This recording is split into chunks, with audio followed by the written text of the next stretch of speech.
When we look at donors, we can break this down into a bunch of different categories. One I don't see enough people doing that I think is really important is just looking at new, recaptured, and renewals, right? Who are your brand new donors? They're going to be, we often have, um, we focus a lot on LIBUNs, the people who gave last year but haven't given yet this year.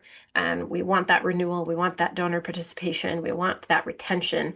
But that retention is never 100%, which means that that population is shrinking year over year over year. You need those new donors to sustain that pool and to keep that funding going. And if somebody drops off, there is still a chance to recapture them and reactivate them. And how are you doing on that? This can be super important for your strategic planning as well, and even your budget setting. If you can know what your performance tends to be in these areas, then you can project what you might be able to raise in the future year, assuming similar patterns.